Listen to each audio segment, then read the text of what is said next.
These might look like ordinary farm birds, but for the people of Makueni County, Kenya, these chickens mean so much more.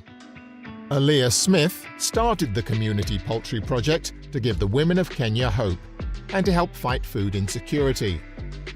So I was attending one of Dr. Ruben West's Black Belt Speakers conferences in Detroit at the time, and I was listening to an individual share the needs of the community that they live in Kenya.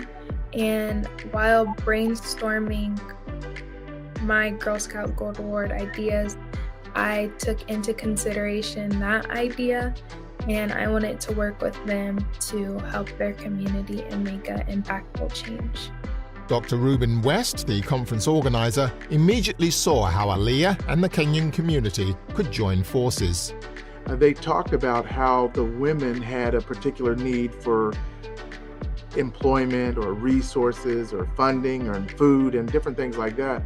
So in Kenya, there's different tribes and different villages, and certain villages, their thing or what they value is goats, and others, it may be cow. But in the Nguni village, chickens are a sign of wealth. As a matter of fact, they said if someone comes to your home and you can't offer them chicken, then you're considered poor. This was the way it has been for a long time. So not only is this project going to give them financial resources and elevation, but it also helps them in a communal sense with their value and their status in the community. Once her project was approved, Aaliyah and a team in Kenya began donating chickens to the women of Makueni County. They immediately saw how beneficial and sustainable the project is to the community. The women who are raising these chickens, so they start with the eggs. Obviously, that's a food source, or they can move them to hatching the eggs, or they can sell the eggs. So they get income, they get food, or they can hatch the eggs and produce more chicks. Then as the chicks grow, of course, they have waste, and the waste can be used for fertilizer. So it's a continuous process, and they're really excited because the chickens really gave them hope. We've already had stories of women who have been receiving the chickens, and now it's given them something to strive for, to get up in the morning to feed the chickens. This project is meaningful just because in Girl Scouts I was always taught to give communities who have forgotten hope a new way of self-esteem and being able to create opportunities for them. The project has been so successful that they're moving on to a second phase, a solar-powered chicken facility. Aaliyah is building a 500 poultry facility to hold 500 chickens. So it's a 2-level facility. It has place for the chickens to exercise, get sun, all those different things, so that we can increase the volume of the people that we can serve with the project. It really makes me happy to see that I'm making a difference.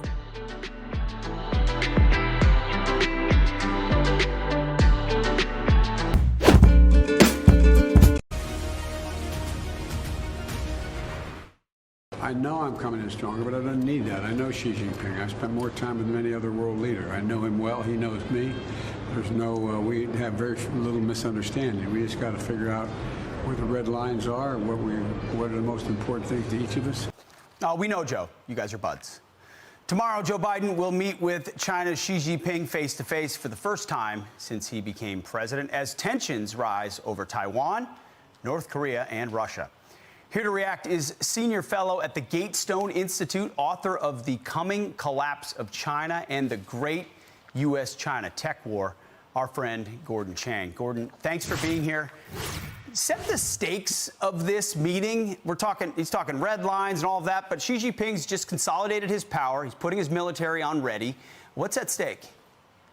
Well, Xi Jinping on Tuesday told China's military commanders to get ready for war. Yes. Now, we've heard that before, Pete, but Xi Jinping's comments were unhinged. And we got to remember that he's engaged in not only the biggest military buildup since the Second World War, he's also mobilizing Chinese society for war. So this is both civilian and military. This is a whole of country approach. And this means that we don't know what he intends, but we do know what he's trying to be capable of. And that means we've got to have reciprocal actions to prepare us to defend ourselves and our allies. Do we? Because he's been very clear about his one China policy, which means Taiwan is ours. And they've been, as you said, building up militarily, preparing the population culturally for that. If it comes, do you believe this administration is prepared? No, this administration is not prepared. You know, they have this general notion that China is warlike, but they say, well, if war comes, it won't be before 2027, probably will be sometime in the middle of the next decade. And you hear this also in the Pentagon, not only the senior civilian officials like Lloyd Austin, the defense secretary, but also among the 3 and 4 stars. There is a lack of sense of urgency. And this is at a time when China is urgently preparing for war. It is getting everybody ready. So this is the mismatch. They can take us by surprise. And this is a failure of across the American political spectrum. It's not just Biden. It's a lot of other people in Washington as well. That's the foreign policy consensus on China was wrong for a very long time. But you mentioned that. The prediction of 2027 brought to you by the very same people that said, oh, don't worry, the Taliban won't take over in Afghanistan. Or don't worry, we can prevent Vladimir Putin from invading Ukraine. Those are signals. If this were to start, how do you think it would start for us, Gordon? Yeah, a lot of people in Washington say that we'd have a lot of notice of China invading Taiwan, but I don't think that we would, because I believe that the first thing that China will do is to spread a disease in Taiwan and maybe other places as well. So this would be a silent start of the war. And then, of course, you know, we'd see the other things like attacks in space, bringing down our satellites and all the other things. But we have a defense establishment that thinks that Chinese war planners think like American war planners. Yes. And that is definitely not the case. Full spectrum warfare, whether it be health, disease, economics, culturally, not just militarily, is something the Chinese have written about and talked about. And now they are more powerful than ever with a weak administration. That adds up to precisely what you're talking about. Gordon Chang, thank you for breaking it down. And I hope you're wrong, but fear you're right. Thank you. Thank you, Pete. You got it.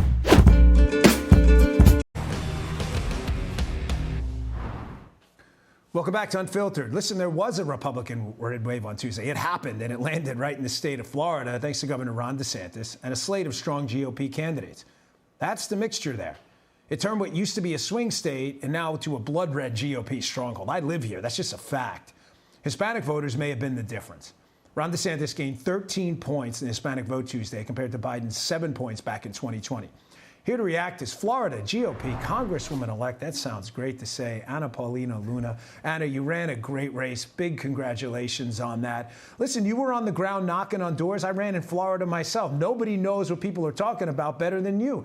Hispanic voters, white voters, married voters, unmarried voters, all went in a landslide here for Ron DeSantis, or moved over in big numbers. What do you think the key was? I think the number one thing is many people that moved to the state of Florida over the last 2 years were largely leaving bad blue policies and did not like what happened in their communities during the COVID-19 lockdown. And so what we saw is these people had been fed up. They moved to the state of Florida, not only flipping the state, but also my county, Pinellas County, to deep ruby red. And those voters became active. What you're seeing around the country is that Democrats are very much so largely outspending Republicans. And so where we have to make up for it is with the grassroots activism. And as you stated earlier, I was outspent 12-1. So my opponent had $12 million. I had $1 million. And how I won this election is I went to the people. I went to them with my messaging, and also as an America First candidate that was endorsed by the House Freedom Caucus. So I'm very honored to say today that they elected me. Anna, don't you feel as well? I know I saw it when I was knocking on doors, that the Democrats, they talk to Hispanic voters like they're robots and automatons.